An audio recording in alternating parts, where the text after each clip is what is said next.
اردو کے چند لفظ ہیں جب سے زبان پر، تہذیب مہرباں ہے میرے خاندان پر۔ علی گڑھ اور مجاز لکھنوی کا کیا خاص رشتہ ہے؟ بڑی دکھتی رگ آپ نے چھڑی ہے۔ دیکھیے مجاز کے بارے میں کہا جاتا ہے کہ مجاز علی گڑھ کے عاشق بھی تھے اور معشوق بھی تھے۔ مجاز علی گڑھ پہ مرتے تھے۔ تو خود عصمت چغتائی لکھتی ہیں کہ گرلز کالج کی، ویمنس کالج کی لڑکیوں کا یہ محبوب مشغلہ تھا کہ وہ مجاز کے نام پہ لاٹریاں ڈالتی تھیں، قرعے ڈالتی تھیں کہ مجاز کی کس سے شادی ہوگی۔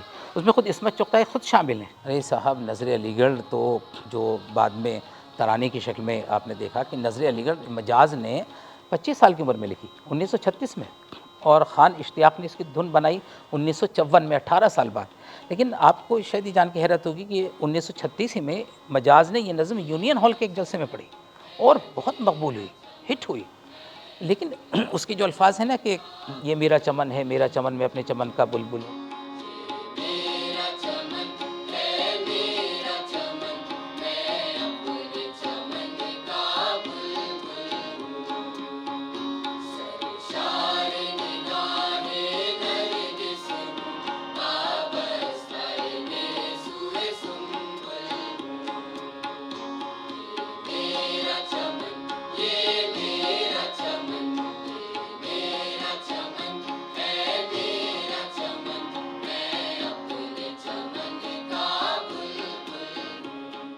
علی گڑھ صرف ایک شہر نہیں بلکہ ایک ادبی کارواں ہے جس نے اردو شاعری اور تہذیب کو ایک نئی روشنی دی۔ یہاں سے نہ صرف مشہور شاعر نکلے بلکہ علی گڑھ مسلم یونیورسٹی نے اردو ادب کو ایک مکمل شکل دینے میں اہم کردار ادا کیا۔ علی گڑھ کو اردو ادب کا مرکز یعنی اردو لٹریچر ہب کہا جاتا ہے۔ اس کی گلیوں میں غزلیں گونجی، اے ایم یو کا ماحول، کتابوں کی محفلیں، مشاعرے اور تہذیبی رونق نے نہ جانے کتنے شاعروں کو جنم دیا۔ راہی معصوم رضا، حسرت موہانی، علی سردار جعفری، جانثار اختر، شہریار اور کیفی اعظمی، مجروح سلطان پوری جیسے نام اس فہرست میں شامل ہیں جن کی شاعری نے اردو ادب کو مالا مال کیا۔ اور ان چمکتے ستاروں کے درمیان ایک ایسا نام بھی تھا جس نے اپنی انقلابی اور رومانی شاعری سے نوجوانوں کے دلوں پر راج کیا۔ نام ہے اسرار الحق مجاز، جنہیں دنیا مجاز لکھنوی کے نام سے جانتی ہے۔ آج ہم بات کریں گے اس تعلیمی ادارے کی جس کی دیواروں سے شاعری جھانکتی ہے، اور میرے ساتھ اسی موضوع پر بات چیت کرنے کے لیے موجود ہیں ایک عظیم ترین شخصیت، اردو ادب کے جانکار، علی گڑھ مسلم یونیورسٹی سے وابستہ میڈیکل آفیسر شارق عقیل سر۔ سر کا رشتہ اے ایم یو سے ویسا ہے جیسے غزل کا اردو۔ سر آپ کا DNN24 میں بہت بہت استقبال، بہت بہت خوش آمدید۔ بہت شکریہ، بہت شکریہ۔ کیسے ہیں آپ؟ الحمدللہ بالکل ٹھیک ہوں۔ سر سب سے پہلا سوال آپ سے یہی، علی گڑھ مسلم یونیورسٹی سے آپ کا وابستہ ہے، کیسا رشتہ رہا آپ کا؟ میں علی گڑھ انٹرمیڈیٹ کرنے کے بعد اپنے وطن نجیب آباد سے آیا اور الحمدللہ MBBS کا انٹرنس کوالیفائی کیا۔ 82 بیچ میں میرا سلیکشن ہوا، تو آپ سمجھ سکتے ہیں کہ 82 سے لے کر آج تک میں علی گڑھ یونیورسٹی سے وابستہ رہا ہوں۔ پہلے 9 سال بحیثیت طالب علم MBBS کیا، MD کیا، اور اس کے بعد فروری 92 سے یونیورسٹی کا جو ہاسپٹل ہے اسٹوڈنٹس اور ملازمین کا، اس میں ہوں۔ الحمدللہ اس وقت چیف میڈیکل آفیسر ہوں اپنے ہاسپٹل کا، اور علی گڑھ کی علمی اور ادبی فضا نے مجھے جو کچھ بھی آج میں ہوں، یہ اسی علی گڑھ مادر درسگاہ کا فیض ہے۔ جس طرح سے آپ اپنی خدمت انجام دے رہے ہیں وہ واقعی قابل تعریف ہے۔ آج کل جو بھی یونیورسٹی میں اسٹوڈنٹس رہتے ہیں، کچھ نہ کچھ پرابلمس آتی ہیں، ان کی بھی آپ سیوا میں لگ رہتے ہیں۔ جی ہاں، لڑکوں کی، اسٹوڈنٹس، طلبہ طالبات کی جتنی بھی طبی ضروریات ہوتی ہیں اس کو ہم پورا کرتے ہیں، اور یہ ہاسپٹل جو ہے 50 بیڈڈ ہاسپٹل ہے جو بہت پہلے قائم ہو چکا تھا 1901 میں، یعنی بانی درسگاہ سر سید علیہ الرحمٰن نے جب ادارے کی تعمیر کی، میں MA کالج کی، اسی وقت انہوں نے وکٹوریہ گیٹ کے برابر جو ہاسپٹل تھا وہاں پہ ڈسپنسری قائم کی، جو بعد میں جا کر ایک ہاسپٹل کی شکل میں، کرزن ہاسپٹل اسے کہتے تھے۔ 1920 میں یونیورسٹی بننے کے بعد اسے یونیورسٹی ہیلتھ سروسز کہتے ہیں، جس کا میں انچارج ہوں۔ علی گڑھ مسلم یونیورسٹی کی جب ہم بات کریں تو کس طرح کی نرسری کہا جا سکتا ہے اس کو؟ اصل میں دیکھیے، علی گڑھ مسلم یونیورسٹی کوئی اینٹ اور گارے کی عمارت کا نام نہیں ہے۔ یہ بجا طور پہ ہم کہہ سکتے ہیں کہ یہ علم و ادب کا لال قلعہ ہے اور تہذیب و تمدن کا تاج محل ہے۔ تعلیمی ادارے تو بہت ہیں، لیکن سر سید نے پہلے ہی دن سے یہاں تربیت سازی شروع کی تھی، کیونکہ انسان تعلیم سے انسان نہیں بنتا۔ تعلیم تو بڑے بڑے لوگوں کے پاس ہے، لیکن انہوں نے بہت سے ایسے مہلک ہتھیار بنائے ہیں اور ڈائنامائٹ بنا ہے۔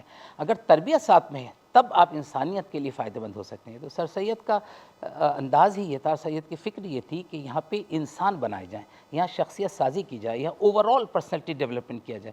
صرف انجینئر, ڈاکٹر اور وکیل پیدا کرنے کی فیکٹری نہیں لگائی سر سید نے, بلکہ سر سید نے یہ کوشش کی کہ اگر ڈاکٹر بنے تو فرض شناس ڈاکٹر بنے, اگر انجینئر علی گڑھ سے نکلیں تو ایسے پل بنائیں جو ایسا نہ ہو کہ 10 دن کے بعد گر جائیں. اگر یہاں کے لوگ قانون کے میدان میں آتے ہیں, بڑے بڑے وکلا اور ججز بنتے ہیں, تو پھر وہ واقعتاً انصاف کے علمبردار بنے. یہ تھی سر سید کی سوچ. ایمو سے نکلنے والے شاعروں کی جب ہم بات کرتے ہیں تو یہ سلسلہ کتنا پرانا اور کتنا روشن رہا؟ اچھا دیکھیے, خوبی یہ ہے کہ بانی درسگاہ سر سید علیہ الرحمن نے خود جب قلم اٹھایا تو ایک انقلاب برپا کیا. اس زمانے میں, سر سید کے زمانے میں بہت مشکل نثر لکھی جاتی تھی, تحریریں بہت مشکل ہوتی تھیں, اور عام فہم جو لوگ ہوتے تھے ان کی عقل سے بہت دور ہوتی تھی. سر سید نے بہت سلیس اور آسان اردو لکھنے کا رواج قائم کیا, اور اسی لیے سر سید کو آج جدید اردو نثر کا بانی کہتے ہیں, آرکیٹیکٹ آف ماڈرن پروز.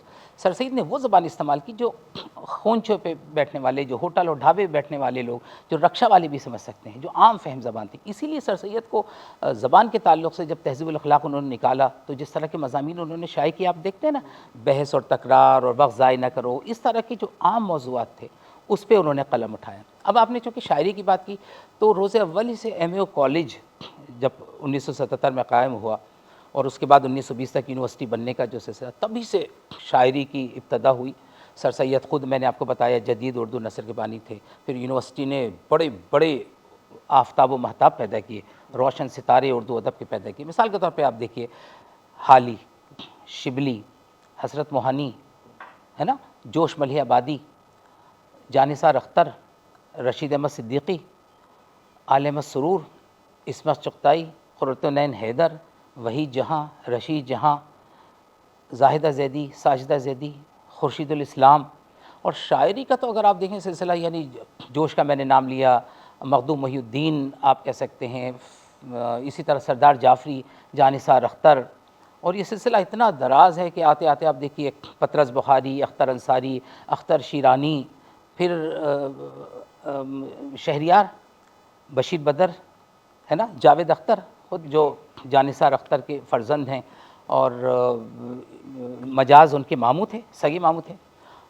تو یہ جو سلسلہ اتنا طویل ہے کہ یہ آج بھی اگر آپ دیکھیں تو افسانوی ادب میں اور اردو ادب میں لکھنے والے سید محمد اشرف, طارق شتاری, غضنفر, ابن کنول, پیغام آفاقی, خواجہ احمد عباس, راہی معصوم رضا, قاضی عبدالغفار, قاضی عبدالستار, یہ اتنے بڑے نام ہیں, خلیل الرحمن اعظمی. اندازہ لگا سکتے ہیں کہ پورا علی گڑھ کو اور اردو سے آپ الگ نہیں کر سکتے, یہ لازم و ملزوم ہے. جب بھی اردو کی تاریخ لکھی جائے گی تو بات گھوم پھر کے سر سید کے اس ادارے سے شروع ہوگی اور یہیں پر ختم ہوگی. بابائے اردو مولوی عبدالحق بھی علی گڑھ کے فرزند رہے ہیں. اور علی گڑھ مسلم یونیورسٹی کا جو کینیڈی ہال ہے اس میں ایک وال آف فیم ہے جہاں پر ان لوگوں کی پوری لمبی ایک فہرست لائی گئی, پورٹریٹس لگے ہیں. جی جی جی, تاکہ ہماری آنے والی نسل اس پہ فخر کر سکے کہ ہمارے اجداد نے کس طرح خون جگر سے اردو کی آبیاری کی ہے, تہذیب کی آبیاری کی ہے, تمدن کی آبیاری کی ہے. جب آپ اردو کی بات کرتے ہیں تو اردو صرف ایک زبان نہیں بلکہ اردو تو ہمارا تہذیبی ورثہ ہے نا. آپ نے سنا ہوگا اردو کے چند لفظ ہیں جب سے زبان پر, تہذیب مہرباں ہے میرے خاندان پر. تو اردو کی جب ہم بات کرتے ہیں تو اردو واقعتاً ہماری پوری تہذیبی ورثے کو اجاگر کرتی ہے. ایم یو کے ماحول میں ایسا کیا خاص ہے سر جو اتنے شاعروں کو پروان چڑھنے کا موقع دیا, اور یا اس کی علمی فضا میں کچھ الگ سے کردار ادا کیا؟ ہاں, سب سے پہلے تو میں کہوں گا کہ اس میں سر سید کا خلوص شامل ہے. سب سے پہلی بات تو یہ کہ بانی درسگاہ جو تھے ان کا کمٹمنٹ, ان کا ڈیووشن, ان کا خلوص, ان کا جنون, ان کا پیشن جو تھا. اور آپ جب جانتے ہیں جب کسی چیز میں اخلاص ہوتا ہے تو اللہ تعالیٰ اس میں برکت دیتا ہے. اور سر سید نے اس ادارے کے سنگ بنیاد کے وقت بھی کہا تھا کہ یہ ادارہ جو ہم آج ایک بیج بو رہے ہیں, یہ چھوٹا سا پودا, یہ ایک تناور درخت بنے گا. وہی ہوا. اور سب سے بنیادی چیز اس میں ہاسٹل لائف, علی گڑھ کی جو اقامتی زندگی تھی, 24 گھنٹے لوگ ساتھ رہتے تھے, تو ایک دوسرے سے گفتگو ہوتی تھی, ایک دوسرے سے سیکھتے تھے. کوئی ادب کا طالب علم ہے, کوئی سائنس کا طالب علم ہے, کوئی فلسفے کا طالب علم ہے, کوئی انجینئرنگ کا طالب علم ہے, کوئی مینجمنٹ اور لاء کا طالب علم ہے. سب آپس میں بیٹھتے تھے, آپس میں ہاسٹل میں رہتے تھے, ایک ساتھ کھانا کھاتے تھے, ایک ساتھ ڈھابوں پہ بیٹھتے تھے. تو اس سے ایک دوسرے سے سیکھنے کا جو عمل تھا. پھر اساتذہ زیادہ تر, یونیورسٹی بہت بڑی نہیں تھی, اساتذہ یہیں رہتے تھے, بڑے بڑے اساتذہ, پروفیسر ہادی حسن, رشید احمد صدیقی, بابر مرزا جیسے اس زمانے کے ماہر اساتذہ اساتذہ لڑکوں کے درمیان رہتے تھے، کیمپس میں رہتے تھے، تو 24 گھنٹے اسٹوڈنٹس ان سے سیکھتے تھے۔ اس فضا نے لڑکوں کے اندر جو وہ ہوتا ہے نا کہ کیا جانیے کس چیز کی چہروں میں کمی ہے، آئینے تو ہیں ان پہ مگر گرد جمی ہے، تو وہ جو گرد جمی ہوئی تھی وہ ان اساتذہ نے اس گرد کو ہٹایا۔ اور وہ اقبال کا ہے نا کہ ذرا نم ہو تو یہ مٹی بڑی زرخیز ہے ساقی، تو وہ جو نمی جو تھی اس کو اور پروان چڑھایا ہمارے اساتذہ نے۔ ایک اہم کردار ادا کیا ایک طرح سے جی کہہ سکتے ہیں۔ بالکل بالکل، ایک سرپرستی تھی، ایک ادبی سرپرستی تھی، اور ایسی اب آپ بتائیے طالب علم کو یہ ایم اے یا بی اے کر رہا ہے، اسے پتہ چلے کہ مجھے پڑھانے والے کون ہیں، رشید احمد صدیقی، عالم السرور، خورشید الاسلام، یہ لوگ پڑھا رہے ہیں، جزوی پڑھا رہے ہیں، خلیل الرحمن اعظمی پڑھا رہے ہیں، شہریار پڑھا رہے ہیں، تو پھر ظاہر ہے کہ اسے احساس ہوتا ہوگا کہ مجھے کچھ کرنا ہے، اور اس لیے وہ صلاحیتیں نکھرتی تھیں۔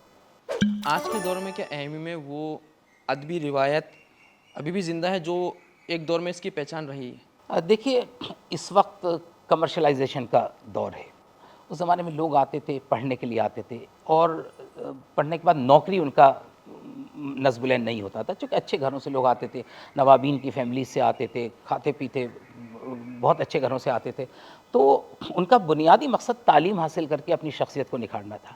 آج افسوس کے ساتھ کہنا پڑتا ہے کہ آج صارفیت کا زمانہ ہے، آج طالب علم جو آتا ہے وہ چاہتا ہے کہ میں جلدی سے انجینئرنگ اور میڈیکل کر کے جاؤں، تو وہ جو تربیت والا عنصر ہے، وہ پہلو، وہ ظاہر ہے کہ وہ کمزور پڑتا چلا جا رہا ہے، اور وقت کے ساتھ ساتھ چیزیں بدلتی ہیں، علی گڑھ بھی اس سے بچ نہیں سکا، ہمیں اس کو ماننا پڑے گا۔ البتہ پھر بھی بہت سے اداروں سے علی گڑھ آج بھی ممتاز ہے، اس لیے کہ ادبی جو فضا ہے یہاں کی، یہاں جو تہذیب و تمدن اور شائستگی، گفتگو کا انداز، ایک انوکھا انداز، آپ بہت دور سے پہچان سکتے ہیں کہ یہ تعلیم ضرور علی گڑھ سے تعلیم حاصل کیے ہوئے ہیں۔ علی گڑھ اور مجاز لکھنوی کا کیا خاص رشتہ ہے؟ بڑی دکھتی رگ آپ نے چھڑی ہے۔ دیکھیے مجاز کے بارے میں کہا جاتا ہے کہ مجاز علی گڑھ کے عاشق بھی تھے اور معشوق بھی تھے۔ مجاز علی گڑھ پہ مرتے تھے، لیکن مجاز پہ مرنے والے بھی بہت تھے، اور اس لیے کہا جاتا ہے کہ مجاز علی گڑھ کے معشوق بھی تھے۔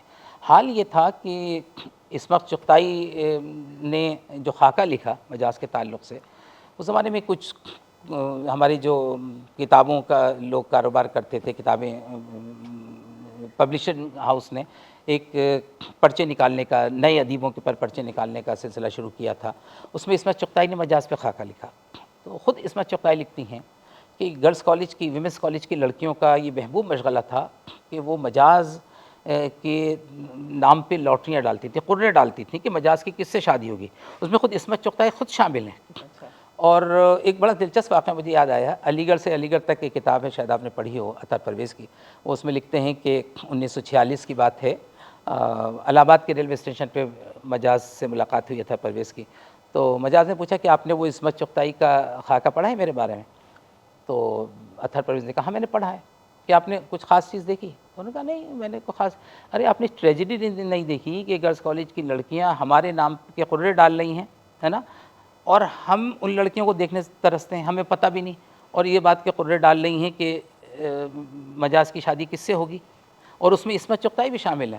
اور یہ عجیب ٹریجڈی ہے کہ عصمت چغتائی اور یہ لڑکیاں عشق تو ہم سے کر رہی ہیں اور شادی شاہد لطیف سے کر لیتی ہیں، تو آپ جانتے کہ شاہد لطیف عصمت چغتائی کے شوہر تھے۔ اور اس میں مجھے ایک چیز اور یاد آئی، دیکھیں جو علی گڑھ کے جو قصے، ایک بار بامبے سے لکھنؤ آ رہی تھی عصمت چغتائی، انہوں نے خود لکھا کہ میرے شوہر نے یہ کہا کہ تم لکھنؤ جا رہی ہو عصمت، تو لکھنؤ سے 2 چیزیں ضرور لانا، تو میں نے کہا کیا؟ تو انہوں نے کہا لکھنؤ سے مجاز لانا اور میرے لیے وہ لکھنوی چکن کا کرتا جو ہوتا ہے وہ لے کے آنا۔ عصمت جب آئیں لکھنؤ مجاز سے ملاقات ہوئی تو انہوں نے کہا کہ میرے شوہر نے یہ کہا ہے کہ لکھنؤ سے مجاز لانا اور کرتا لانا۔ پتہ ہے مجاز نے کیا کہا؟ مجاز نے کہا اچھا یعنی کہ گریبان اور چاک گریبان دونوں منگائے ہیں۔ مجاز کی شاعری کو کس خاص مقام سے دیکھا جاتا ہے؟ اگر ان کا ہم دوسرے شاعر کی جو شاعری ہے کس طرح ان کی تبدیلی نظر آتی ہے؟ اچھا دیکھیں ہاں، اب دیکھیں طالب علم کے زمانے کے بعد ہی آپ کو پتہ ہے کہ مجاز نے ہائی اسکول امین آباد اسکول لکھنؤ سے کیا تھا، اس کے بعد ان کے والد چونکہ ملازمت کے سلسلے میں آگرہ آ گئے تو وہ مجاز کو آگرہ لے آئے، اور کچھ ہی دنوں کے بعد ان کے والد کا ٹرانسفر علی گڑھ ہو گیا، مجاز کے والد کا، تو مجاز اکیلے آگرہ میں رہ گئے، اور مجاز چونکہ اب والدین کی سرپرستی نہیں رہی، اور آگرہ کی جو شاعرانہ فضا تھی اس کا اثر مجاز پہ ہوا، اور مجاز کی طبیعت پڑھائی لکھائی سے اچاٹ ہو گئی، بالکل کتابوں سے ان سے کوئی دلچسپی نہیں رہی، اور وہ شاعری کی طرف انہوں نے کچھ لکھنا شروع کیا اس زمانے کے اندر۔ اور جو ہونا تھا اس کا نتیجہ وہ یہ کہ وہ تعلیم کے میدان میں فیل ہوگا، اور ایف اے کی جو تعلیم جسے اس زمانے میں انٹرمیڈیٹ، آج کے زمانے میں انٹرمیڈیٹ کہتے ہیں، اس میں مجاز فیل ہو گئے۔ اسے آپ اندازہ لگا سکتے ہیں مجاز کی زندگی کا ایک خاص ٹرننگ پوائنٹ تھا یہاں پہ۔ پھر مجاز کے والد ان کو علی گڑھ لے آئے۔ اب علی گڑھ کی علمی فضا اس زمانے میں یہاں پہ علم و ادب کے کہکشاں تھی پوری کی پوری، یعنی آفتاب و مہتاب اور جگمگاتے ستارے تھے۔ اگر آپ دیکھیں تنقید کے میدان میں عالم مسرور یہاں تھے، رشید احمد صدیقی تھے، شاعری میں دیکھیں تو جذبی، سردار جعفری، جانثار اختر، مخدوم محی الدین، اتنے بلند لوگ، پھر یہ اختر شیرانی، ہے نا، اس طرح کے لوگ تھے۔ نثر میں آپ دیکھیں تو عصمت چغتائی اور منٹو خود۔ تو حال یہ تھا مجاز کا کہ مجاز کی جو نظم آوارہ جس کا بہت چرچا ہے، یہ نظم اس زمانے کے اندر، جبکہ فیض کی نظم مجھ سے پہلی سی محبت میرے محبوب وہ تھی، اور ساحل لدھیانوی کی نظم تاج محل بہت مشہور تھی، لیکن آپ حیرت کریں گے کہ مجاز کتنے کم عمر تھے۔ مجاز کی یہ نظم بہت آگے تھی مقبولیت میں، اور ہاسٹلس میں، لڑکوں کے ہاسٹل کے کمرے کمرے سے اس آوارہ نظم کے مصرے اور اس کے اشعار گونجتے تھے۔ اور یہی حال گرلس کالج میں تھا کہ مجاز کی شاعری کو وہ لوگ سینے سے لگا کے رکھتی تھیں، اور مجاز کی مقبولیت کا میں نے آپ کو ذکر بتایا بھی ہے۔ بہت زیادہ مجاز مقبول تھے، اور میں یہ بھی کہہ سکتا ہوں، دیکھیے اتنی کم عمری کے اندر، یعنی اردو ادب کے اندر اقبال، غالب، میر، ذوق بڑے شاعر ہوئے ہیں، لیکن کسی کو اتنی کم عمری کے اندر یہ مقبولیت حاصل نہیں ہوئی جو مجاز کو حاصل ہوئی، بہت کم عمری میں۔ جیسا آپ نے ذکر کیا مجاز کا، اور مجھے اس سے اندازہ لگ رہا مجاز صرف ایک شاعر نہیں کہ ایک احساس تھے جو روحانی موسیقی اور ایک زندگانی کی دھڑکتی ہوئی طرز کہہ سکتے ہیں۔ ہاں دیکھیے، مجاز کی شاعری میں مجاز کی زندگی کی کروٹیں اور مجاز کی زندگی کی جو کڑواہٹیں تھیں اس کا بڑا دخل ہے۔ جیسے کہ میں نے آپ کو ذکر کیا، مجاز جب علی گڑھ آئے تو علی گڑھ میں یہ انہوں نے فضا پائی، یہ دوست پائے انہوں نے، تو ظاہر ہے کہ ان کو ایک آہنگ ملا، ان کو ایک خاص ماحول ملا جہاں ان کی تربیت، جہاں ان کی قلم جو ہے تیزی سے چل نکلا۔ علی گڑھ میں انہوں نے بی اے کیا، گریجویشن کیا، اور اس کے بعد آل انڈیا ریڈیو چلے گئے۔ آل انڈیا ریڈیو میں انہوں نے ملازمت کی، آواز جو میگزین ہوتی تھی اس کے سب ایڈیٹر بنائے گئے، لیکن بہت جلدی وہ آفس پالیٹکس کا شکار ہو گئے۔ مجاز ایک خاص قسم کی شخصیت کے مالک تھے، اپنی شرطوں پہ جیتے تھے۔ وہ کسی کی نوکری کرنے والا جو جذبہ ہوتا ہے نا کہ ہم نوکر بن کے رہیں گے، وہ ان کے مزاج میں ہی نہیں تھا۔ قلندرانہ مزاج ان کا تھا، جو ہوتا ہے ایسے لوگوں کا انجام، بہت جلد وہ نوکری سے نکال دیے گئے۔ اسی اثنا میں ایک بڑے آدمی کی نام نہیں لینا چاہیے کہ بیٹی سے ان کو عشق ہو گیا، اور الٹیمیٹلی مختصر یہ کہ وہ لڑکی بے وفا نکلی، اور مجاز اس عشق میں بھی ناکام ہو گئے۔ نوکری سے بھی ہاتھ دھویا اور عشق میں بھی ناکام ہوئے۔ وہ کہتے ہیں نا مصیبت ایک تنہا نہیں آتی، بہت ساری۔ اب مجاز ٹوٹ گئے، اور مجاز کو جو ظاہر ہے جو دھچکا اور جو ذہنی تکلیف پہنچی ہے وہ سب ان کی شاعری کے اندر نمایاں ہوتی ہے، دکھتی بھی ہے۔ یہ کہ آپ کہہ سکتے ہیں کہ مجاز کی زندگی کا دوسرا ایک ٹرننگ پوائنٹ تھا۔ سر جیسا آپ نے ابھی ذکر کیا شاعری میں وہ چیز نظر آتی تھی، تو ایک نظر یہ بھی ہے مجاز کی شاعری میں انقلاب اور رومانس کا ایک انوکھا سنگم دیکھنے کے لیے ملتا تھا۔ جی ہاں، دیکھیے جہاں سے میں نے بات چھوڑی تھی کہ عشق میں بھی اور نوکری میں بھی ناکام ہونے کے بعد مجاز کو جو بریک ڈاؤن ہوا ہے، اور پھر جس طرح انہوں نے شراب کا سہارا لیا اپنے غم کو بھلانے کے لیے، اس سے اور اس سے پہلے بھی، اس کے بعد بھی ان کی شاعری کے اندر جو انقلابی جذبہ تھا، جو کہ ان کی شخصیت کے جن عناصر سے بنی تھی، اس میں بغاوت جو تھی وہ کہیں نہ کہیں ایک اہم صفت تھی مجاز کے مزاج کی، وہ شاعری میں دھڑکتی۔ اور رومان تو جیسے میں نے آپ کو بتایا کہ وہ علی گڑھ کی گلیوں کے اندر بڑے محبوب تھے، ادھر ادھر گھومتے تھے۔ پتہ نہیں کہاں تک یہ بات صحیح ہے، لوگ کہتے ہیں مجاز ہی کا شعر ہے۔ گرلس کالج چونکہ میرس روڈ پر ہے، اور ناکام عشق بہت سے لوگوں نے کیے، لیکن کچھ عشق کامیاب بھی ہوئے، اور مجاز نے دیکھا کہ ان کے ساتھیوں کے کچھ عشق کامیاب ہوئے، تو مجاز نے اسی میرس روڈ کے تعلق سے کہیں کہا کہ کیونکہ سیدھی منزل شادی کو جاتی ہے سڑک، نام میرس روڈ کا میرج روڈ ہونا چاہیے۔ لیکن مجاز اس معاملے میں بدقسمت رہے کہ ان کو میرج نہیں ہو سکی، اور جو ان کا عشق تھا وہ بالآخر ناکام ہوا، اور اس بے وفائی نے مجاز کو توڑ کے رکھ دیا۔ اور پھر آخر کے جو 10 سال تھے مجاز کی زندگی، آپ سب جانتے ہیں، اس کو دہرانے کی ضرورت نہیں، تکلیف دہ ہیں، ان کا ذکر بھی کرتے ہوئے تکلیف دہ ہوتی ہے، کتنے مہینے وہ مینٹل ہاسپٹل میں رہے، اور کس طرح سے آخری دن ان کے کربناک اور پریشان کن رہے۔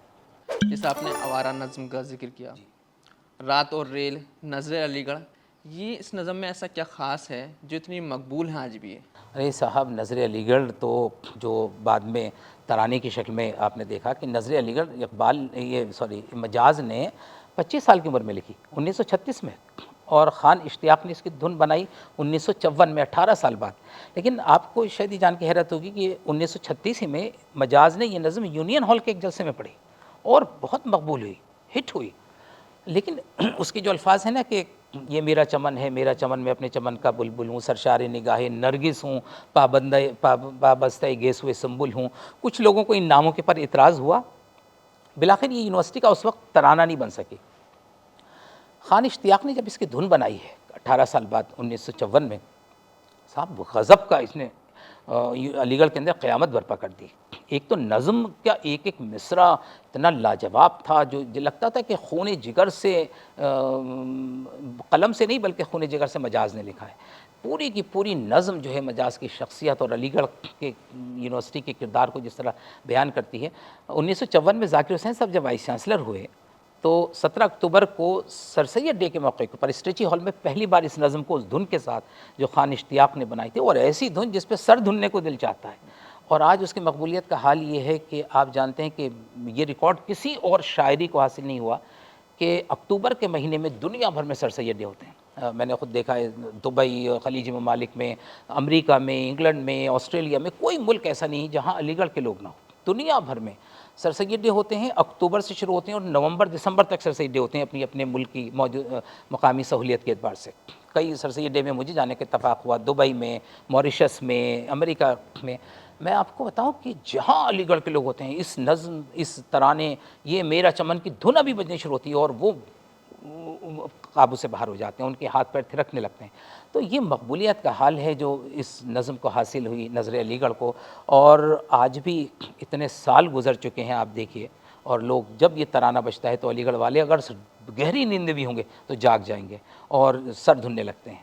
تو یہ آپ صحیح کہہ رہے ہیں کہ اس نظم کو جو مقبولیت اللہ نے عطا کی، تبھی تو میں نے کہا تھا کہ کم عمری کے اندر بھی جو مجاز کو جو مقبولیت حاصل ہوئی وہ کسی اور شاعر کے حصے میں نہیں آئی۔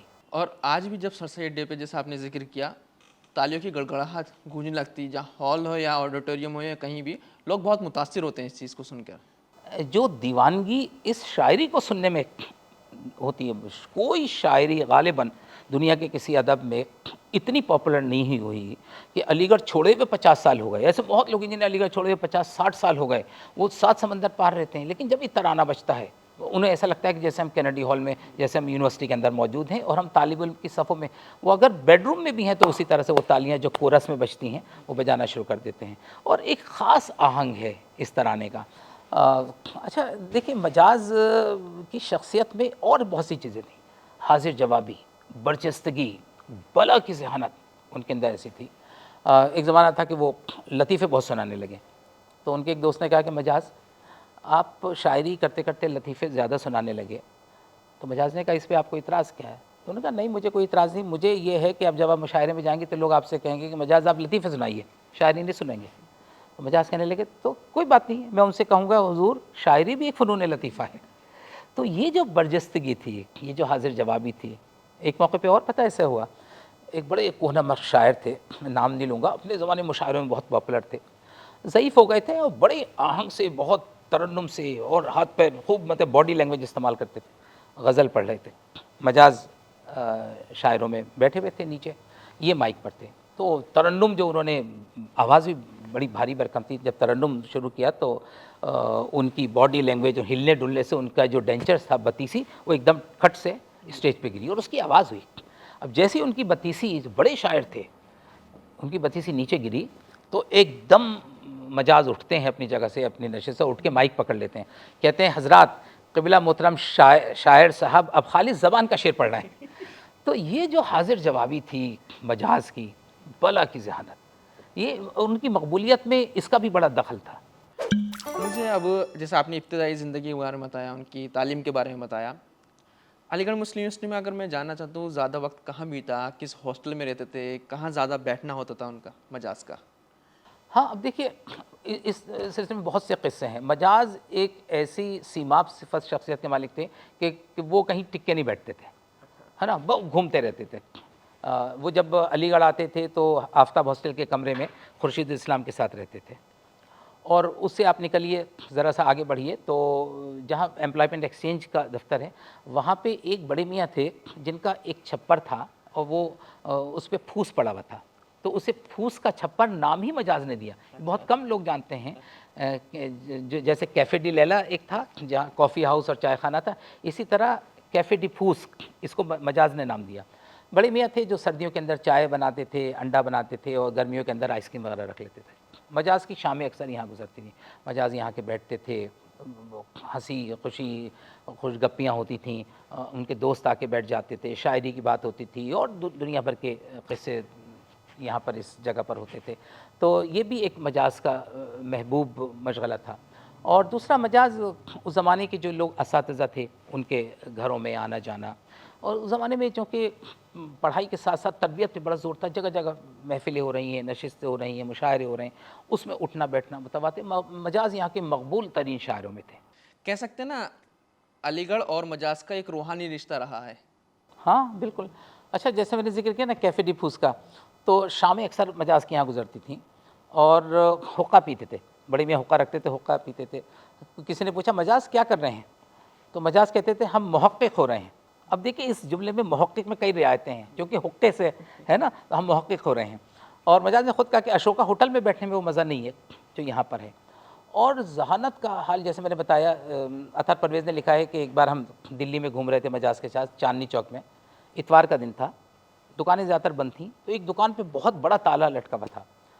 تو وہ کہتے ہیں میں نے مجاز سے کہا مجاز یہ تالا دیکھو، تو مجاز نے تالے پہ غور سے دیکھا، پھر کہنے لگے یہ تالا ہے کہ اللہ تعالیٰ؟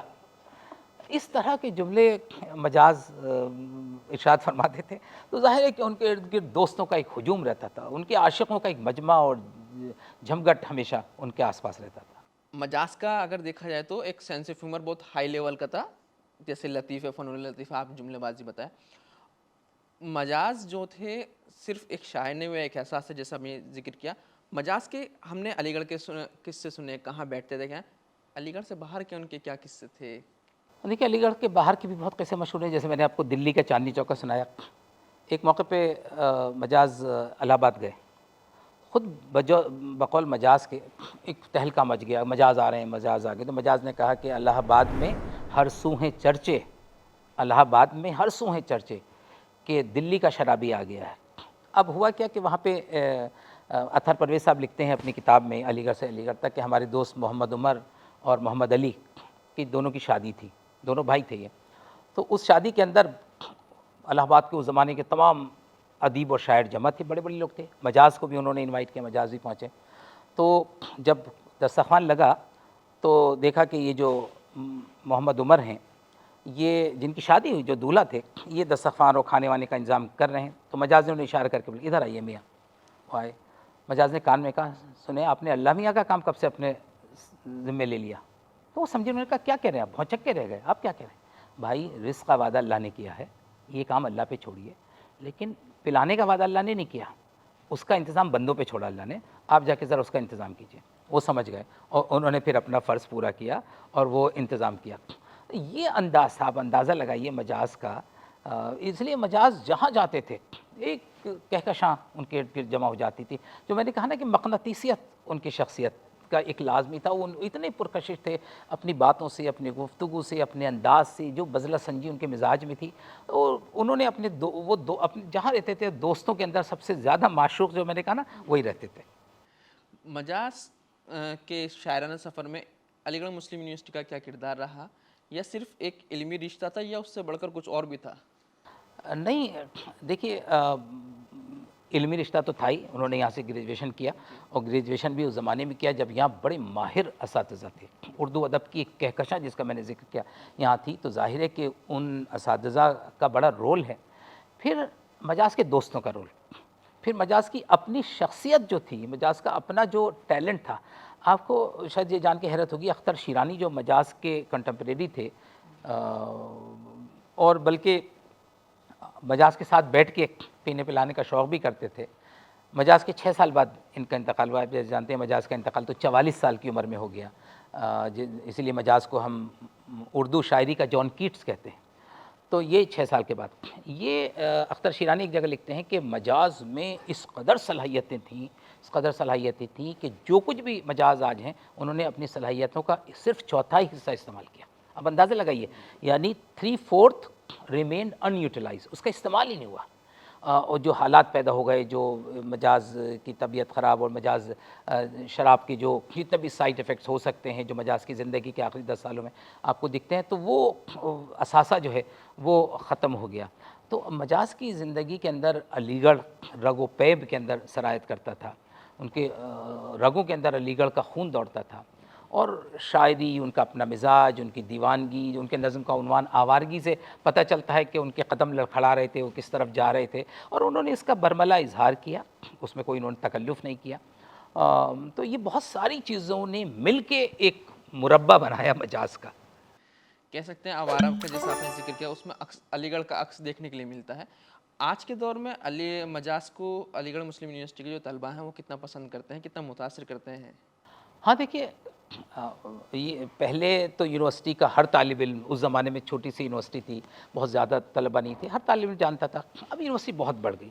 اردو ڈپارٹمنٹ اور اردو سے دلچسپی رکھنے والے ہم جیسے لوگ، اس طرح کے بہت لوگ ہیں، یعنی ہزاروں لوگ ہوں گے جن کا اردو سے کوئی تعلق نہیں ہے روزی روٹی کا، لیکن وہ مجاز کے دیوانے ہیں اور مجاز کو پڑھتے ہیں.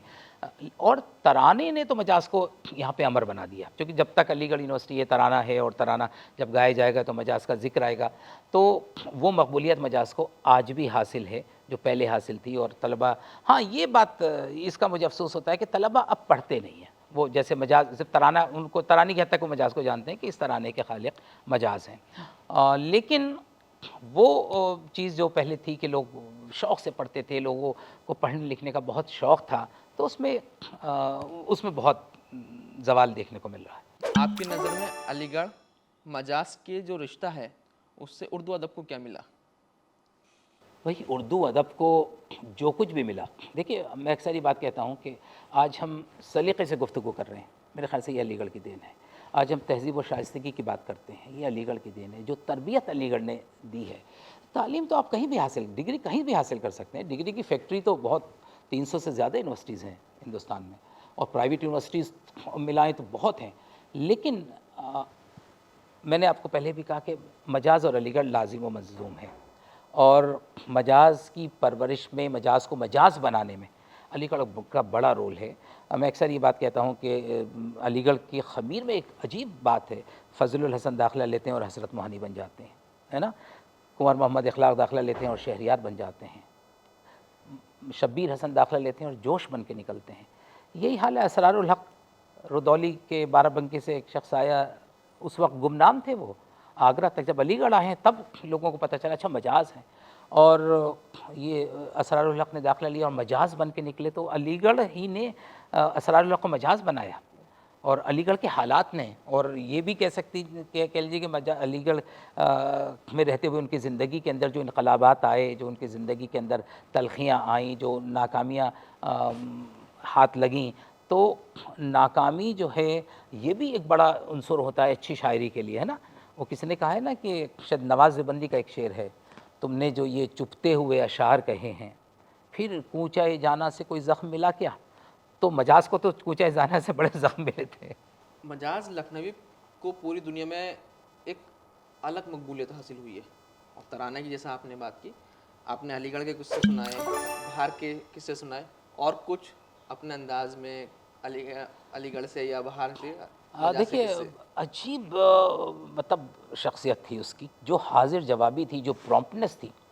ملک آزاد ہوتا ہے 1947 میں، جب پہلی بار قومی پرچم لہرایا گیا لال قلعے پر، تو کسی نے مجاز سے کہا کہ اس پرچم میں یہ پہیا کیسے ہے. پتہ مجاز نے کیا کہا؟ مجاز نے کہا یہ فری انڈیا کا فری وہیل ہے.